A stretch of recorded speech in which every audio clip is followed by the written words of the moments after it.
So you're looking at all of the other videos that I have up here and you're wondering why this title is so vastly different from all of the previous things you've seen. And that's because alongside gaming, I have another passion, which is cooking.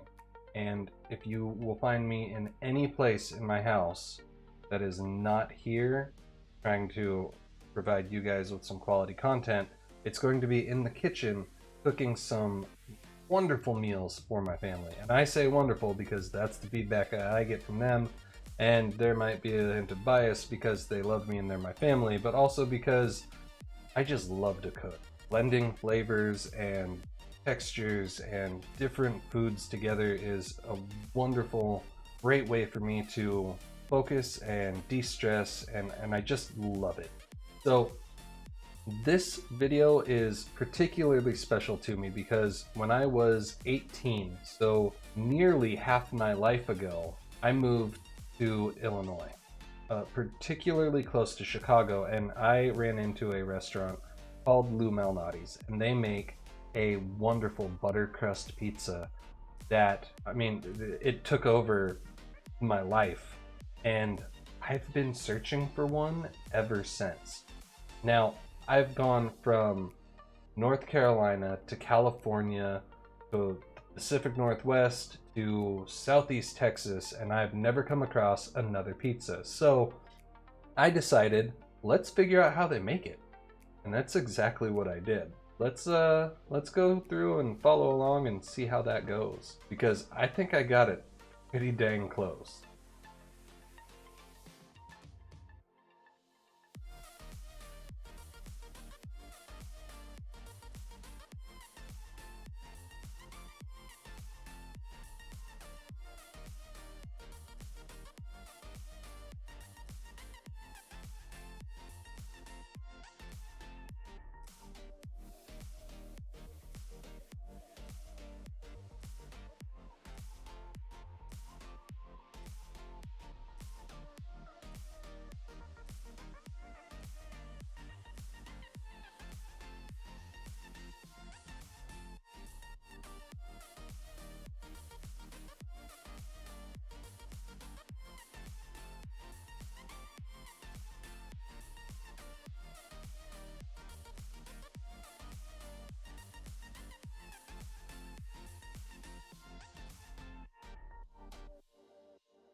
Okay, so now that we have our dough ready and it's got 2 hours to kind of just sit there and wait for us to be able to do something with it, we're going to go ahead and get started on the sauce. You don't have to do it right now. I like to prep it ahead of time so I don't got to worry about it later. Also, I was trying to shoot this all consecutively, so there's that. There's nothing wrong with getting your sauce set up the next day or whenever you're ready to use the dough. Remember, this stuff can be placed in the refrigerator for up to 2 days to let kind of ferment and cure and let that yeast do what it does. Now keep in mind there's going to be diminishing returns after a certain point, so I've found right about the 24 to 36 hour mark is kind of the sweet spot for it.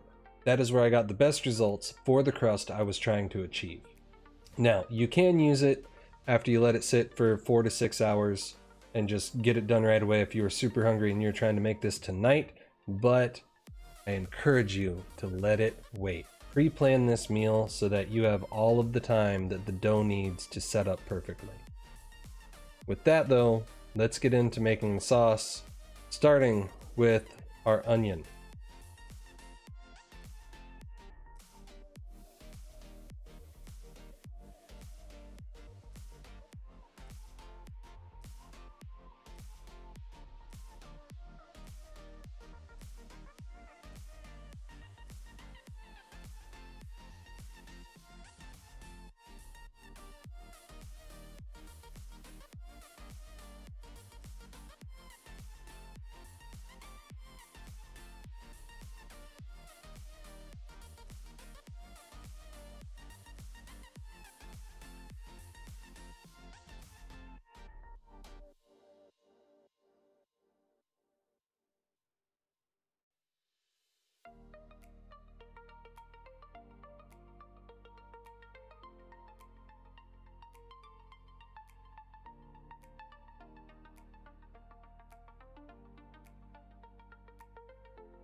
And that's it for the building of the pie. After that, we're going to turn the oven on to 475 degrees, put that directly onto the center rack of the oven, and cook it for 25 minutes. And that's it. We're done. After that, pull it out, set it out to cool for 10, and you are ready to go. You have yourself a pizza. We've got some afterthoughts because that first one that you saw me just make was not like the second one, which I let sit in the refrigerator overnight for 24 hours that we had today. And it's worth it to wait.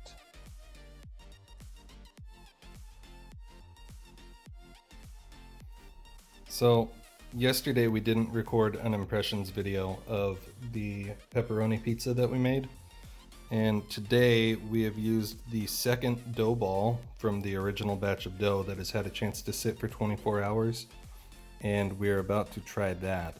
Yesterday's pizza was a lot more doughy and bready, and the sample I had of this one after I pulled it out of the oven was very crisp and flaky. So I'm hoping that's what the crust is like the whole way around. That's right, Zoe. It was very good still. But I think letting it kind of ferment for 24 hours in the refrigerator and pulling it out and letting it rest and thaw for about an hour before you bake it is right about perfect. So we're gonna jump into this and we will let you know what it's like afterwards. Oh, yes, I know. We're gonna get our second piece here in just a minute, sugar. Hold on.